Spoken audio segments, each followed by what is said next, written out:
chị Ly bay ở liền bay ở liền ha wow wow wow wow wow wow wow wow wow chị Ly ở liền wow wow wow wow wow wow wow wow wow wow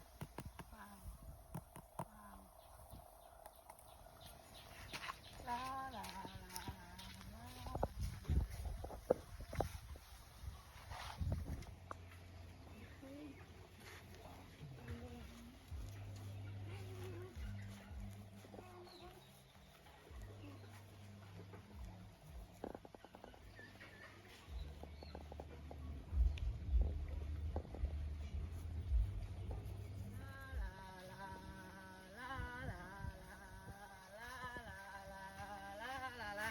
wow chị Ly sợ nó vào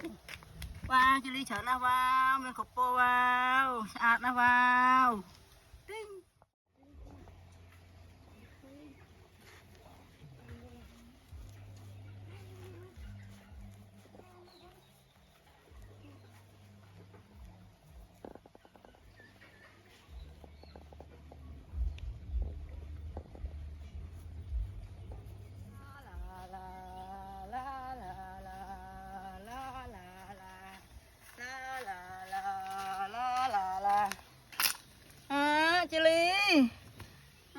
Chị Ly bay ở liền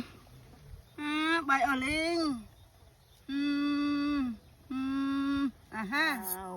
wow wow wow wow wow wow wow wow wow chị Ly ở liền wow wow wow wow wow wow wow wow wow wow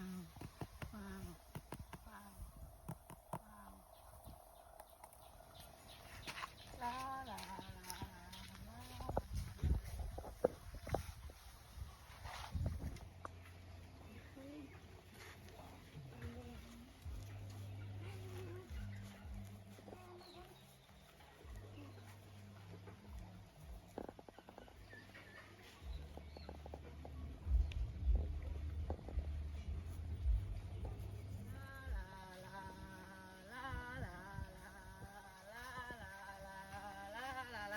wow chị Ly sợ nó vào